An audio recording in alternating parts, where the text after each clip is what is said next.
ఓట్లు ఒక గ్రామంలో ఉంటే 3 కుటుంబాలు వాళ్ళ ఉంటాయి, వాళ్ళ కింద పనిచేయాల్సిన అవసరం మనకు లేదు కాబట్టి ఇంకెప్పుడు మనం ముందుకు పోయేదనే ఆలోచనతో మనం గ్రామాల్లో చైతన్యం తీసుకొచ్చి మండలాల వారి కమిటీలు వేసి గ్రామ స్థాయిలో పార్టీలు వేసుకున్నట్టుగా మనం కూడా కమిటీలు వేసి నియోజకవర్గాల వారిగా కమిటీలు వేసి జిల్లా స్థాయిలో ఒక ఉప్పెనలాగా ముందుకు పోయినట్టయితే ఇప్పుడున్న రాజకీయ పార్టీలు భయపడి బీసీలకు కూడా ప్రాధాన్యత ఇవ్వాలి, బీసీలకు కూడా రాజ్యాధికారం సిద్ధించాలి కాబట్టి వాళ్ళకు కూడా జనాభా తమాషా మీద మనం రిజర్వేషన్లు అంటే మనం రాజ్యాంగపరంగా సాధించుకోలేదు, ఇప్పుడు మనకు టైం లేదు కాబట్టి మనం జనాభా తమాషా మీద మనం పరిగణించి వాళ్ళకి ఇప్పుడు మన చంద్రబాబులోనే చేసినట్టుగా నియోజకవర్గాల వారిగా పాపులేషన్ తీసి ఈ విధంగా గుర్తించి మనం ఏ పార్టీల ప్రతినిధులు అయితే ఉన్నారో ఆ పార్టీ అధ్యక్షులు సమర్పించి మాకు ఇక్కడ పాపులేషన్ ఎక్కువ ఉన్నది, మాకు బీసీ టికెట్ కావాలనే నినాదంతో మనం ముందుకు పోయినట్టయితే మన కోరికలు నెరవేరే విధంగా కొంత మనకు మరి ముందుకు పోయే విధంగా మన గుర్తింపు ఉంటుందని చెప్పి ఈ సందర్భంగా గుర్తు చేస్తూ ఉన్నాం.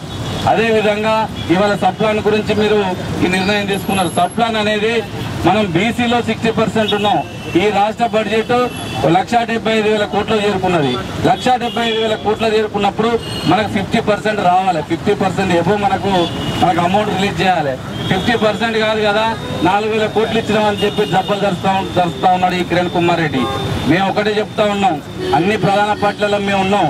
బీసీ పాపులేషన్ ఎంతో కొంత తీసుకొచ్చింది మరి ఆనాడు ఎన్టీ రామారావు గారు మనకు జెడ్పీటీసీ కానీ స్థానిక సంస్థల ఎలక్షన్లో కానీ మనకు కొంత రిజర్వేషన్ తీసుకొచ్చిండు. మరి ఆ రోజు చట్టసభలో రిజర్వేషన్ చేసే అధికారం ఆయనకు లేకపోయింది.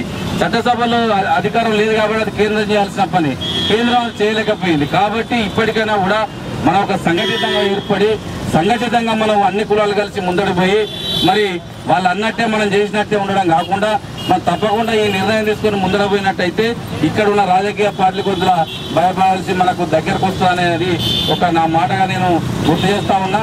అదేవిధంగా మొదటి మీటింగ్గా మా వర్ధనపేట కాన్స్టిట్యున్సీలో మీరు పెట్టండి, అన్నిటికీ సహాయ సహకారాలు నేను అందిస్తా.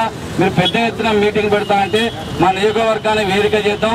వర్ధనపేటలో పెద్ద ఎత్తున మీటింగ్ పెట్టి మనం ఈ బీసీ సదస్సులో పెద్ద ఎత్తున మనం ఒక ముందుకు తీసుకుపోయినట్టయితే అన్ని నియోజకవర్గాల్లో పెట్టుకుంటూ పోయి దాని తర్వాత జిల్లా కమిటీలు మండల కమిటీలు వేసి దాన్ని బలోపేతం చేసినట్టయితే 2014లో కొన్ని సీట్లు సాధించుకునే అవసరం ఉంటుంది కాబట్టి తద్వారా మనకు రాజ్యాధికారం ఎంతో కొంత సిద్ధిస్తుంది కాబట్టి మన కోరికలు మనం తీర్చుకోవడానికి మరి కొంత మనకు ఉపశమనం కలుగుతుంది కాబట్టి ఈ విధంగా ముందుకు పోతే బాగుంటుందని చెప్పి ఈ సందర్భంగా గుర్తు చేస్తూ ఈ అవకాశం ఇచ్చిన నిర్వాహకులందరికీ మనస్ఫూర్తిగా అభినందనలు కృతజ్ఞతలు తెలుపుతూ ఇంతటితో ముగిస్తా ఉన్నాం.